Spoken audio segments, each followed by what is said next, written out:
And good afternoon once again. This is The Food Show, and I'm very glad you've been able to join us here today. It's another Sunday, and it is, sadly, I guess, for people that loved winter, the end of February, and it's the last Sunday that we'll be doing the show in February. But for some people, that's good because it means that spring is just around the corner, and we'll hope that the sun continues to shine, and we can all be happy looking forward to a new season as it comes up. The show today is like every other show that we have. We've got a good mix of personalities here with us. We're going to talk to them in just a minute. We also have some news stuff that's coming up, and I want to direct you to 570news.com website and click on the webcast button, and you'll be able to take a look at what's going on here in the studio. You can watch live, and again, 570news.com, click on the webcast button, and you'll be able to see what it looks like to have a food show on the radio. This is February 26th, and we want to remind you that it is National Pistachio Day. Jordan, how are you? Jordan's our operator in the studio. Welcome. Oh, thank you, Andrew. Are you a pistachio eater? Yes, occasionally, though. Occasionally. Okay, just an occasional pistachio eater. Yeah, they can be complicated, I guess, at They times, can be complicated. You know? Oh, well, we've got three chefs here. Maybe they can help uncomplicate the pistachio for you. Oh, please. Maybe I'll be listening. I'll be listening to yeah, the show. Yeah. Well, pistachios are going to come up a little later in the show, too, so I'll... stay tuned because you'll be involved as well with Thank that. you. I love pistachios. I find pistachios one of those sort of addictive things that, you start one or two, the shells, and then I get playful. I like to use one shell to open another pistachio. Yeah, It just keeps going. The next thing you know, I've eaten a whole bag of these things, and they ain't cheap either. Yeah, By the time you polish off, a cup of pistachios, you're looking at like $8 or $10, I think. They can be quite something like that. expensive. You gotta definitely budget for a pistachio night. Yeah, absolutely. Well, why don't we introduce the guys in the studio now, Jordan? I want to introduce three fine cooks that are a part of the Kitchener-Waterloo region cooking atmosphere and environment. And we'll start, first of all, with Carl Lacavie. He is from King Crab Oyster Bar and Grill in Kitchener. Did I get your name right, Lacavie? Yes. How are you today, Carl? I'm great, thank you. Come right up to that mic. Don't be shy. Don't be afraid of that mic. Yeah. I'm really good today. And how are things at King Crab Oyster Bar? Busy. We're busy. So It's a busy restaurant, isn't it? Busy nights, and yeah, it's a lot of work, but it's fun. You enjoy, yeah, of course. And next to him, we've got the executive chef, Dan Potter from Black Shop in Cambridge. How you doing, Dan? I'm doing well. Good to have you on the show. Thank you. And you're also responsible, you're a busy guy, because you're also responsible for Soleil Restaurant as well. That's right. And in Cambridge, the Melville Cafe, if I'm correct. Really? Yeah. We'll have to get you to tell us a little bit about it, your executive chef duties, and how you can be in three places at once. That's the question I want to know. And we also have John David Jacobson. He's the chef de cuisine at Oliver Bonacini Cafe Grill in Waterloo. Welcome to the show. Thank you for having me. How are you guys today? Everybody's fun and happy, and we're already settled in here into the radio because you got an hour now. It's going to be action-packed. It's going to be dynamic. You could get calls from people because I'm going to say that if you want to talk to either of these three gentlemen, please call us at 519-570-2545 or star 570 on your cell. That's 570-2545 star 570 on your cell phone. Now, I did tell you that it was National Pistachio Day. When I say the word pistachio, what do you think of? What comes immediately to mind in your chefly brains? Terrines. Ice cream. Ice cream, yeah. I like that idea. Ice cream, okay. What did you say, Dan? Terrines. Terrines. A pistachio terrine. With different game meats. And Okay, yeah. Doesn't I matter. see what you're doing. Yeah, okay. So you make a pate or something, and then you got the pistachio. Oh, very good. Okay. Yeah. Now, how do you cut through that though? Do you grind up the pistachios? You don't put them in a hole, right? Yeah. You must have grind Well, them up. you can do either, but by the time it's cooked, it's usually Softens up a bit, eh? Okay, John David. Yeah. Maple and sweet potato, sort of the things I like. Maple and sweet potatoes are things I like to accomplish. I actually did a special last night with those things. That sounds good. A special last night that included pistachio. Yeah. Did you know that pistachio was national pistachio? No, it just happened to be lucky for me to go with the common trends. Nice. What kind of cooking teaching have you guys ever done? Do you ever have cooking classes, or have you ever done any kind of instructional stuff with kids or adults in a cooking format? I have. When I worked at my last restaurant, I worked at the Charcoal Group. I used to do cooking classes for local insurance groups and stuff. We'd have them come in for lunch, and we'd create a menu together, a 3-course meal, and we'd create all 3 courses, and then I would be their sommelier during lunch, and we'd enjoy that during a fine afternoon of eating. Is it a hands-on kind of thing where they? It is. Most of the time, I like to get them to create a lot of pasta. Being at Del Dante's, it was a big pasta-oriented restaurant, so we'd come in and we'd do a lot. agnolottis, and then we sort of move into sort of some risottos, and then go something nice to go with that. And usually I make some cheesecake with that, and I did the Magic of TV, and I had the cheesecake made the day before. The swap. The swap. Yeah. How did you find their cooking talents? Was it pretty diverse, pretty wide between the guy who couldn't hold a knife and people that actually sort of knew a little bit of what they were doing? Yeah, there was some who came in and had some skill and some time in the kitchen. Other ones who didn't spend much time with mom and sort of waited at the last minute at the cartoons to come and have some lunch. And you're watching warily as they're wielding a knife and thinking, oh, how many fingers are going to get cut here today? Oh, we make them sign off a waiver. Sign off a waiver. Yeah. That's a good idea, I think. It is. Well, that brings me to March 13th to 16th from 9 to 4:30.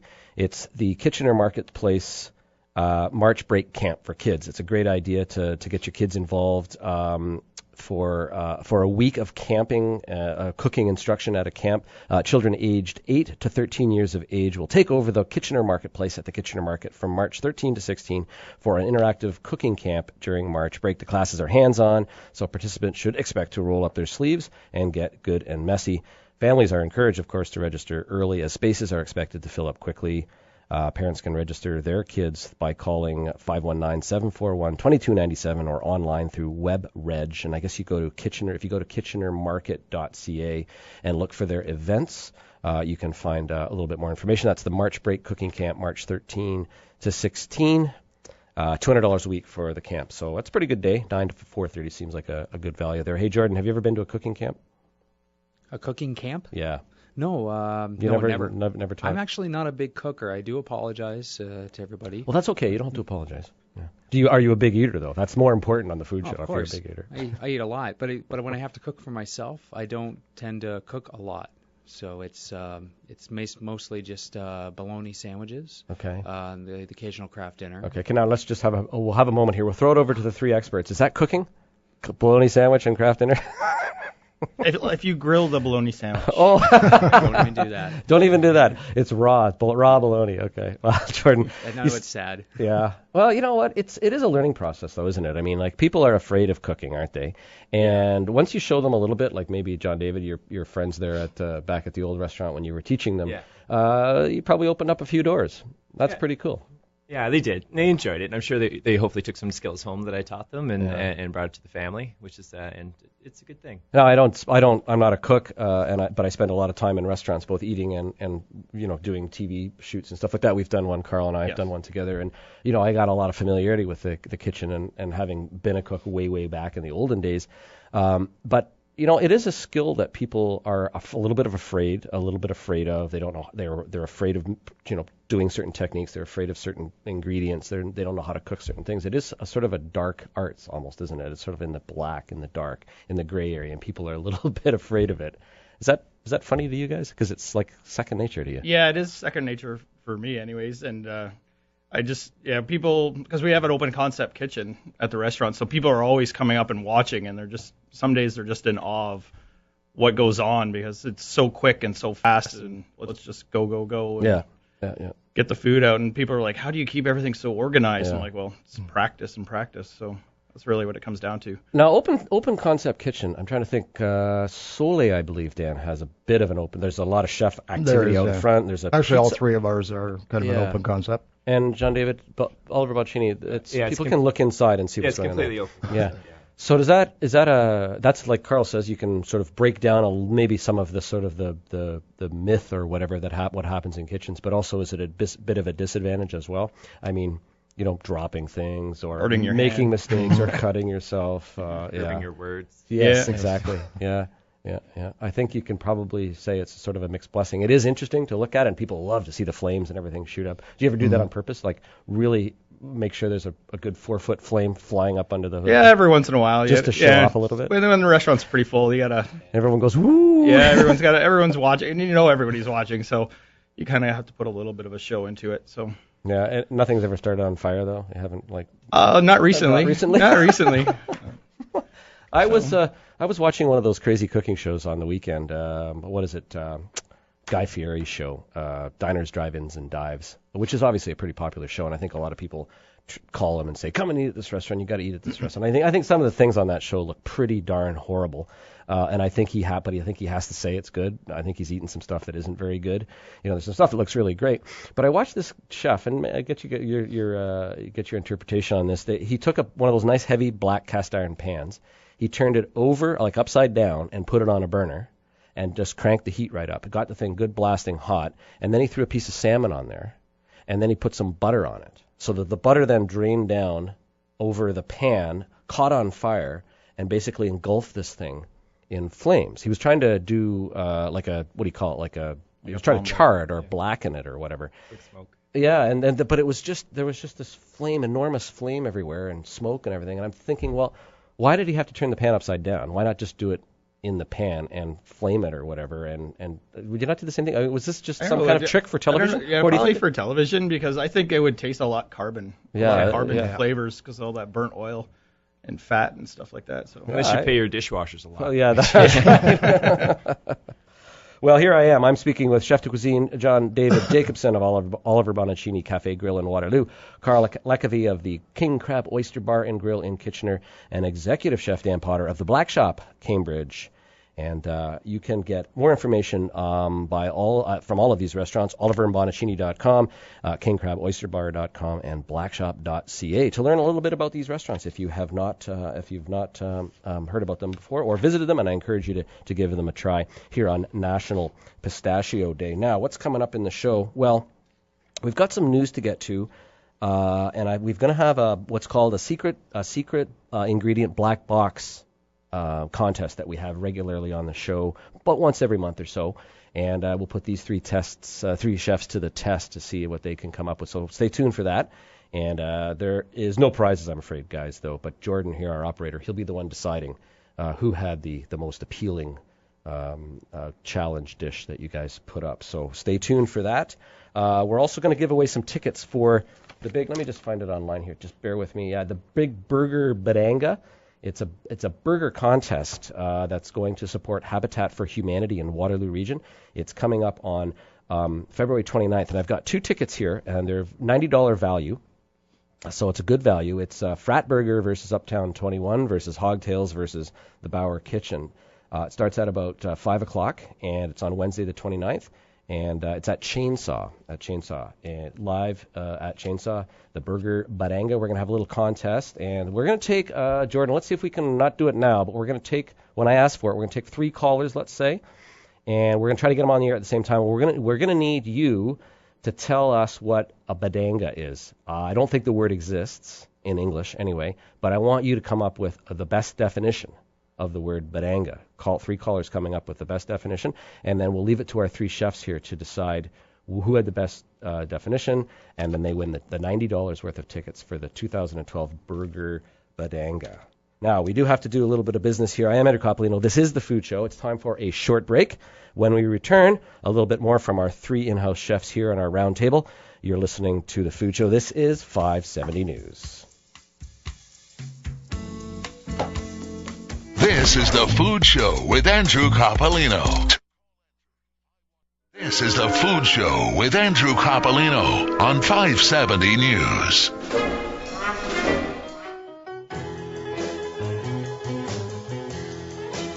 Can you guys name this tune? I found my thrill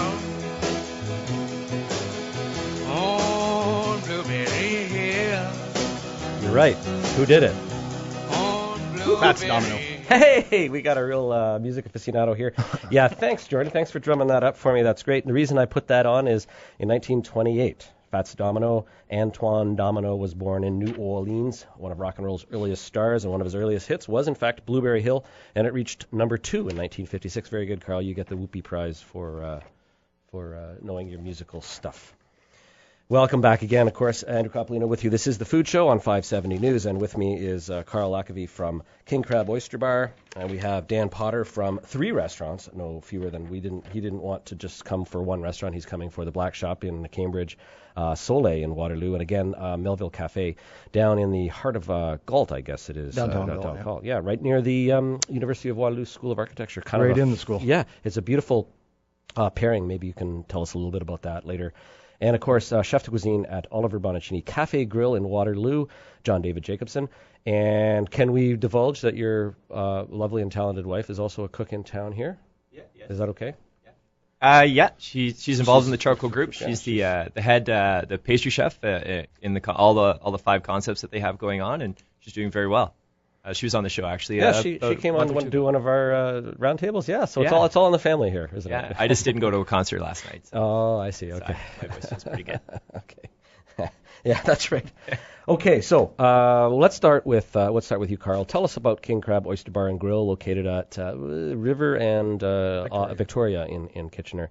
KingCrabOysterBar.com. Obviously, the voice of Brian Plouffe, often heard on this radio, one of our more dedicated and funnest, I guess, can you say, commercial sponsor guys. Tell us a little bit about the restaurant. How long have you been there? I've been there for almost a year, and it's a full open concept kitchen where we do a lot of fresh seafood. We do offer king crab, of course, but the season was really short this year. So. Oh, was it really? Yeah, it was cut short about 2 weeks, just because there was like hurricane type weather up in the Barron Strait. So it was. So the price is a little up, but there's nothing we can do about that. We offer fresh oysters, lots of fresh seafood, and we sell a ton of steaks. Yeah.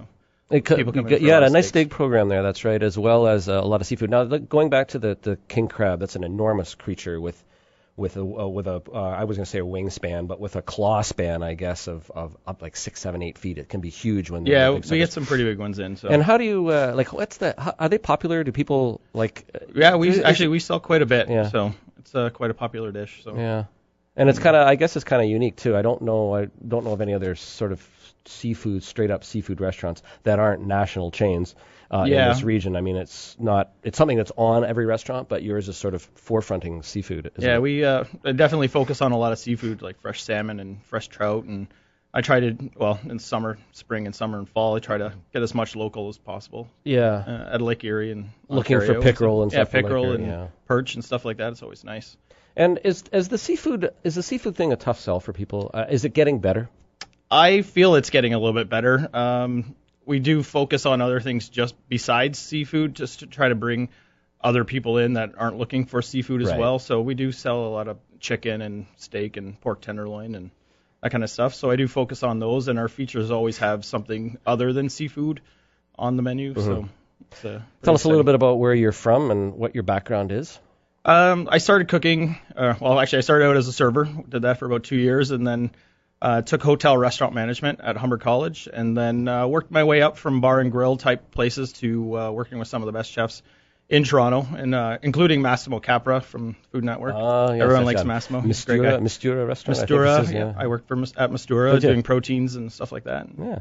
What's he like to work with? Funniest chef I ever worked for. Probably the best chef I worked for. Like you mean talented, talented and a great guy. Yeah. Like there was one night I was cleaning a lamb leg and I took off a piece of my finger, and he just said, "Just sit down on a bucket. I'll finish your station." And he plugged away at it for 45 minutes until my finger was ready to go for service. So I really appreciate it. And for me, that's I look to be someone just like work as well as with my team as everybody else does, or as he did with me. So I really focus on building a strong team that way. It pays back, doesn't it? Yes, I mean, getting treatment like that from somebody, and you hear horror stories, and I'm sure you all have them, and we won't ask you to recount them, but there are horror stories you hear about. Yeah, I've seen a chefs few that can be a little bit more, shall we say, irascible and kind of not mild-tempered, shall we say. I've seen tongs and frying pans go flying across a few kitchens. Okay. Thanks, Carl. That's Carl Lecavie from King Crab Oyster Bar and Grill in Kitchener, and also, the partner restaurant there is the new King Street Trio in Uptown Waterloo as well. It's sort of a sister restaurant. Yeah. Let's switch over now and say hello to Dan Potter. He's the executive chef at the Black Shop with exclamation point in Cambridge, blackshop.ca for more information. And tell us a little bit, Dan, about, first of all, what an executive chef does. Well, basically to make sure that all 3 places are running the way they should be, and we're being profitable, and the product's going out the way it should, and we're all having fun and getting along. Good. So you're working in 3 different locations, basically, then looking at Melville Cafe, Soleil, and Black Shop. Right. So you sort of have to bounce around to all 3 of those places. So what's your background? Started as a dishwasher way back when, Country Inn. Was watching these guys cooking racks of lamb and Dover sole and etc. and thought, wow, that's pretty cool. So I decided to get into it and thought that's what I wanted to do. And a few years later, There you are. yeah, Did you go to school? no, So you're that classically, sort of the classic paradigm, I guess, of the cook. You think of the kid in France starting at 13 and 14 as a dishwasher, or whatever, collecting pots and pans and things like that, working his way up through the stations, and the next thing you know, he's got 2 stars in Michelin, right? okay. Theoretically. So, but not through the sort of the channels where people go to school and stuff. No, I did it a little bit differently. Yeah. I like the more hands-on approach. I like to work. The thought of being cooped up, if you will, in a classroom, just wasn't my cup of tea. Throw it back to you for a minute, and I know, John David, you get a chance in a moment. The school thing, did it give you what you needed, or did you find that you learned how to do X, Y, Z technique and how to do this process, et cetera? So then you get into the restaurant and Massimo says, no, here we don't do it that way, here we do it this way, and you've got to relearn the whole thing? Or did the foundation sort of help out? It kind of laid the groundwork a little. It just actually showed me where I actually wanted to be, is more in the kitchen than dealing with the customers, I guess you want to say. I'm more of a hands-on. I want to be the guy in control of everything. I guess it's a little. I guess it's one of those control issues. Yeah, I like to make sure everything runs smooth. So. Okay. Yeah. Oh, so tongs or pans go flying? No. No, not at all. Okay. When my crew steps out of line, they know. I just have to give them a look, and they're usually, they're pretty bang on anyways. So we've called you a chef. We've called Dan the executive chef, and now we'll speak to John David Jacobson, who is a chef de cuisine at Oliver Bonacini Cafe Grill in Waterloo. What's a chef de cuisine, Mr. Jacobson? Well, I guess my consideration of chef de cuisine is a chef that goes in and is in control of all the food, the equipment, and the staff, and the proper training, and giving them the right tools to do the job. And that's what I consider myself there, making sure that everything's there for my staff to succeed and to fulfill all of my guests' needs, so that they leave happy and knowing the iconic way of Oliver Bonacini. Okay, and what is that? What does Oliver Bonacini Cafe Grill in Waterloo do? What's the cuisine there? Right now, we're just finishing up our pasta bella menu, and we've entered into a new menu that opened up last Thursday. We're sort of continuing on with the Italian theme that we are right now, with some great classic hits from Italy, and we have some new wonderful dishes on there. We have a nice jumbo shrimp risotto with pancetta. We have a nice brisket that we're doing on handmade tagliatelle, and everything's looking really good. The new menu is going over rather well, and I feel really good about it. And you've cooked in the elsewhere in the OMB chain, haven't you? I have. I started my career with Jump Cafe, and then moved on to Auberge de Pommier. Worked for Michael Bonacini and Peter Oliver for about 7 years of my life, and it was a really good. And when I saw there was an opening there about 5 months ago, I felt it was a good fit for me to move on and get back into there, and really love it. Yeah, they have quite a wide range of restaurants, don't they? I mean, think of Auberge as the sort of one of the quintessential sort of classic French cuisine, and then the Cafe Grills are a little bit more casual, relaxed. They are a wider scale of kind of foods and things. They are. They go through the whole genre, and you get Luma, and you get Bannock, which is into the bay, which is all Canadian food, and Jump being a little Canoe as well, right? Yeah, Canoe is also Canadian as well. Yeah. Very, very good restaurant. Eaten there many times. And you're located up at Conestoga Mall, correct? Yeah, right in the main entrance there, right by the main entrance. Nice big sign, people can see it from the road. Yeah. Very good. I just want to jump back to speak with Dan again. Well, let's focus on the Black Shop. Is it sort of a more French-based cooking there? Is it more casual? Is it European? European, continental. We try to do a little mix of everything.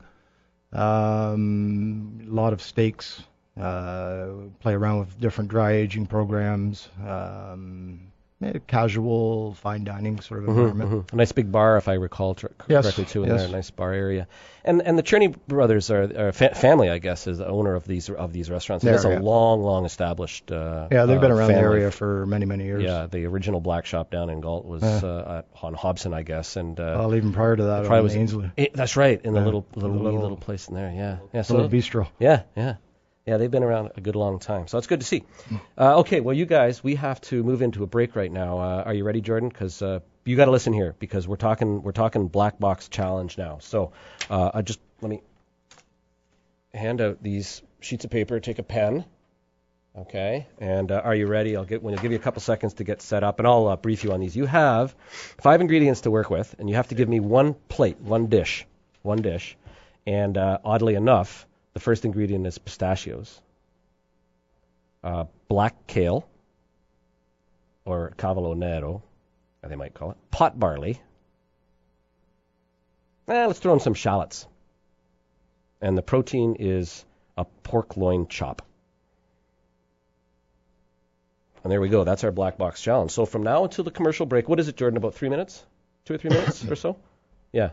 You have to come up with a dish, and you'll give an explanation of your dish after the break. And Jordan, you'll be the judge for this. So there we go. So we have to take a break, and when we come back, we'll talk with our 3 chefs about their black box challenge. This is The Food Show, and this is 570 News. It's that time of year again when the weather can change at a moment's notice.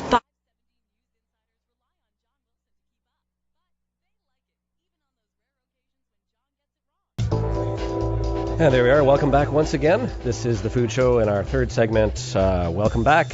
And of course, 570news.com. And hit the webcast button, and you can see what's happening here in the studios. We have 3 chefs that furrowed brows, thinking creatively, using all their creative juices to produce a little black box challenge for us that has to do with the ingredients of pistachios, black kale, pot barley, shallots, pork loin chop. You can use another kind of kale if you didn't want to use the black kale. I'll give you that kind of flexibility. Now, Habitat for Humanity Waterloo Region is presenting live at Chainsaw the Burger Badanga 2012. It's Wednesday, February 29th. Starts about 5 o'clock in the afternoon. I've got 2 tickets here. They're worth $90. It's a competition between Frat Burger, Uptown 21, Hogtails, and Bauer Kitchen. I'll take 3 callers now. What you have to do is give us the best definition that you think sums up the word badanga, because it's a burger badanga. I don't know what that is. You create an event definition, and you win these 2 tickets. So 3 callers, first 3 in, 519-570-2545. That's 570-2545 or star 570 on your cell to win Burger Badanga 2012 tickets live at Chainsaw. And that is located at 28 King Street North in Uptown Waterloo. And it takes place February 29th, 2012, all for Habitat for Humanity, a great, great cause. Jordan, I know you got some telephone stuff that we'll do there, but try to listen in. And we're going to go through... let's go through our black box stuff now. So just a random order. I'm just going to say Carl, King Crab Oyster Bar and Grill. Tell us what your dish is. First of all, what the sort of the inspiration thing was for you, just like they say on Iron Chef. What jumped out at you right away, and what you created. And come close to the mic. Okay. Well, like most chefs, I love bacon, so I decided I'm going to smoke my pork loin chop. I'm going to do a roasted cold smoked pork loin chop crusted with pistachios. Serve it with a caramelized shallot butter sauce with creamed kale and a pot barley risotto. Aha, nice, sweet. It's winter. That's sweet. I like that pot barley risotto. You know, I try different grains to eat and cook with, and pot barley's got a really neat texture. I really like it. It's got I think the risotto. You toast it nice. It gets that nice nutty flavor. Yeah. Excellent. Okay. Dan Potter, the executive chef at the Black Shop, Melville Cafe, and of course Soleil here in Waterloo. What did you come up with for your black box special dish? I went up with just straight up grilled pork loin chop, and also I did a risotto with the pot barley, shallot, and pistachios, and just sautéed kale. Excellent. Okay. Jordan's making note of this, and we'll give him the break to figure out what it is that really turns his crank there to get the winner out. And finally, John David Jacobson, Oliver and Bonaccini Cafe Grill Waterloo is chef de cuisine. Your black box creation. What I came up with was a slow roasted Elmira maple pistachio crusted Berkshire. Come a little closer. Sorry. I'll start again. Yeah. Slow roasted Elmira maple pistachio crusted Berkshire pork chop on a bed of vegetable barley ragout with white wine braised kale with crispy smoked paprika shallot frites to sort of had that crispiness to it. Okay. Excellent. All right. So we're going to let Jordan think about those, and we're going to take these callers are ready to go. Okay. So now, gentlemen, you have to listen to hear what these 3 callers are going to call. We have Tara and we have Kara. Do we have Tara and Kara, really? What are the chances? Okay. All right. Tara and Kara and Steve are going to call, and they're going to call in, and they're going to tell us what they think a badanga is, and it's up to you guys to decide. Now, you can do one of two things. We can just do sort of, 3-0 or 2-1, or you can confer a little bit and decide. I think the confer thing. Okay, all right. Yeah, Let's start. Hi, Tara. Tara from Waterloo. Are you on the line? Hello, Tara. How about Kara? We'll just default down to Kara. Kara, are you there? Uh-oh. How about Steve? Is Steve from Kitchener there? No. Jordan, you got to work on, is there a button? Yeah, there's got to be. Yeah. I'll try it once again. Yeah? What are we looking at? Kara? Is Kara there? Hello, Kara. It's Carol. Oh, it's Carol. Yeah. Okay. Hi, Carol. You're calling from Ayton, Ontario? Right. Okay. How are you today? Good. Where is Ayton, Ontario? Just a little bit northwest of Mount Forest. Mount Forest. Okay. You're going to be able to make it down here to pick up these tickets and then go to the chainsaw if you win? Sure. Okay. Now, it's called a burger badanga, and I have no idea. I know well what a burger is. I'm not sure about a badanga. What would you define as a badanga? Well, you said something about it being a competition, right? Yep. Well, I think it's the best burger for your buck. Okay. For your best burger for your bang. Okay. Bang for your burger. And with it, I'd like to serve a tropical drink. Okay. Okay, and it's banana, papaya, mango, and rum. Okay. Our judges have noted that. Okay. So and you can have a virgin banana with no rum. They all laughed and shook their heads and said no. Oh, So okay. they're not going. But I love that. I love that one. It shows a lot of creativity. So stick on the line. Okay. Now let's see. Let's go with Steve. Can we get Steve, Jordan? Yeah. Steve. Hello, Steve. Are you there? Yeah. Hi, Steve. Steve, you're calling from where? Kitchener. And we have a contest here, as you know. 3 chefs are going to be judging what you define as badanga, and you can win these tickets if they think you did the best definition. So what's your definition of badanga? Badanga. I'd have to say something hot and salsa, like nacho cheese that would be on the burger. Okay, so something that's hot, salsa-like, kind of maybe a little bit spicy, that kind of thing? Like chinga chinga. Okay, chinga chinga. Okay, we got it. All right. We're just throwing a whole bunch of words out here. We don't know what they mean. Okay, so stick on the line. Stick on the line, Steve. We have one more caller to take. Can we get Tara? We got Tara. Hello, Tara. Hey. How are you? I am fantastic. And where are you calling from, Tara? From Waterloo. From JD's house. Well, you got my vote. Oh, yeah. Okay, okay. I'll have to check the rules on this. What, Tara, are you thinking is the definition of a badanga? Well, I'm going to say that it is the most amazing, epic, off-the-hook, big bad burger blitz. Okay, well, you covered a lot of territory there. I like the sounds of that. So we're going to throw it over to our judges now. And Jordan, you've got a note of all these people that we can contact them when we have a winner decided. Okay, cool. All right, gentlemen, what do you think? Are you going to confer? I'll give you a couple minutes, and maybe we could play a little bit more of Blueberry Hill. No, I'm just kidding. What do you think? Yeah, Carl? Okay, Carl, do you want to? We'll let Carl announce it. Okay, the 3 judges have conferred. It's Tara, it's Carol, and Tara of Waterloo, Carol of Ayton, Ontario, which is near Mount Forest, and Steve of Kitchener. And Carl, Dan, and John David have come up with a winner. And do you want to make the announcement here? Sure, I'd love to. We all looked at each other and we all decided on Carol. Right away. Yeah, right away. It was quick and unanimous. I think it was the tropical drink that hooked us in. Okay. So. All right, thanks. Carol, you stick on the line and make sure that Jordan has all of your information so that you can come get these tickets. They'll be waiting for you, and just make sure we have contact information for you. And thanks very much for playing. And thank you very much as well for playing, Tara, and Steve as well from Kitchener. Well, there you go. She did a good job, didn't she? That was quite. She was like you guys with your creativity in terms of she was flavor matching. Yeah, flavor matching. That's good. Yeah, we'll brief Jordan on what's going on with the black box ingredients, and maybe when we come back from the commercial, we'll sum those up again, and then he'll pick a winner out of what you guys came up with, because you guys had to cook with pistachios, black kale, pot barley, shallots, and a pork loin chop. Just one more note before we take a break. In Waterloo region, there's a little thing called the Small Business Center, and it helps people with their small businesses, obviously enough. It's located in downtown in Kitchener City Hall. And it's a city of Waterloo, city of Cambridge, region of Waterloo, province of Ontario organization which helps people start small businesses. And they have now a special session for people that are wanting to start a food business.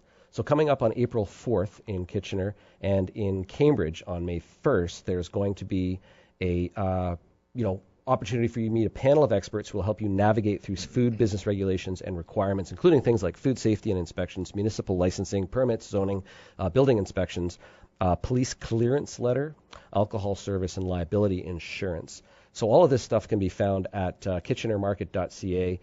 Go to their events and all the kinds of things that are happening with the market. And it's all about starting a smart food business. So it's a good opportunity. I think probably you guys know the business inside out, obviously, from actually working in it. But starting a restaurant or starting a business like this is one tough cookie, and you really do need to get some foundation and some basis information there.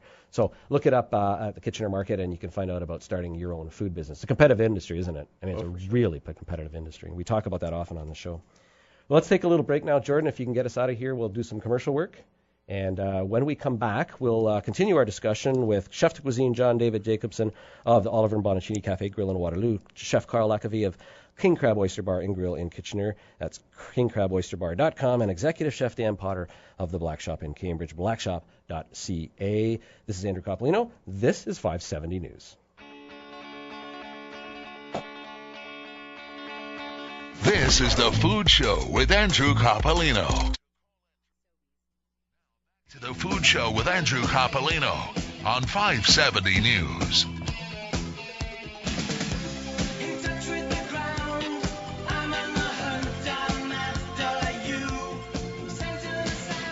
And there we are once again, the final segment of the Food Show. Glad you've stuck with us, and we're getting ready to wind up. We have a few business details to take care of first. And I just want to thank Chef de Cuisine John David Jacobson of Oliver Bonacini Cafe Grill in Waterloo, and Carl Lacavie, King Crab Oyster Bar and Grill in Kitchener, as well as Chef Dan Potter from the Black Shop in Cambridge. Now, you guys had the chore for the black box. We're going to sum this up once more. Jordan, you'll make your decision, and if you're really stumped, Jordan, I'll give you a little nudge. But I think with the way these guys will describe the food, it's going to sound pretty appealing. So sum it up once again. We'll start with Chef Carl. I got a roasted cold smoked pork loin chop, crusted with pistachios, with a caramelized shallot butter sauce, creamed kale, and a pot barley risotto. And Chef Dan Potter. Straight up grilled pork loin chop on a barley and roasted shallot and pistachio risotto, and butter sauteed kale. Two risottos, okay. And John David Jacobson of Oliver Bonacini. I chose to do slow roasted Elmira maple pistachio crusted Berkshire pork chop on a bit of vegetable barley ragu with white wine braised black kale with crispy smoked paprika shallot frites. Oof. Okay, there you go, Jordan. Now that puts you at the other end of the spectrum from the bologna sandwiches and the craft dinner. So what do you think? You've got three different takes on the pork. You've got a couple of risottos in here. You've got some crispy frites. It's pretty interesting. I am a fan of the risotto. So which one though? Oh yeah, I know. It's between I'm gonna go with Carl. Okay. Yeah, well done. Yeah. Congratulations. I'm sorry, there's no prize. It's just bragging rights, okay. Carl. That's all you get. Do I get to eat it? Yeah, he's going to cook some up after the show. Sweet. Yeah, he's got all the ingredients right here. Thank you. These guys, they're always ready. Yeah, show them a stove. Here's the tongs. Here's the pan. Here's the ingredients. It's a joke for the people on the radio. Yeah, that's right.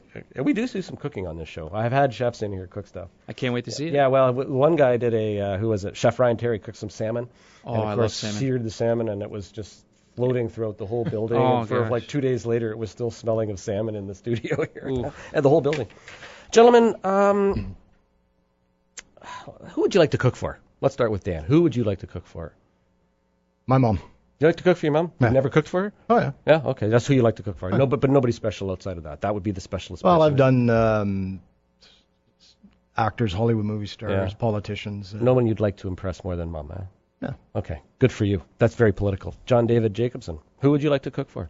A long time ago, I did a really great day with a bunch of my friends, and we had a culinary day where I invited 14 couples to come over, and we all did courses for each other. And I think it's all about friends and family and just being together and the whole demographics of everyone cooking for each other and enjoying each other's time, sort of Epicurious sort of thing. So It's all about the celebration of friends and food, and everyone's invited sort of thing. And it's really nice to see how everybody's angle towards food and bringing people who don't cook that much into the group. And That was a whole bunch of fun that afternoon. Excellent. Carl, who would you like to cook for? I love cooking for my wife, actually. Yeah, you like doing that? And she's my biggest critique, so is she? she lets me know if it's good or not. Really? Yeah. And then I can, either choose to run with it at the restaurant or not. Oh, I see. So she's sort of the she gives me the right feedback. The sounding board, and you say, okay, this. If don't get me wrong, there's a few things that she really doesn't like. So. Okay. What if I said that you could cook for Anthony Bourdain or somebody like that? Would that be intimidating? How would you handle that? I mean, I know you meet some movie stars. I'm sure each of you has cooked for famous people, blah, blah, blah.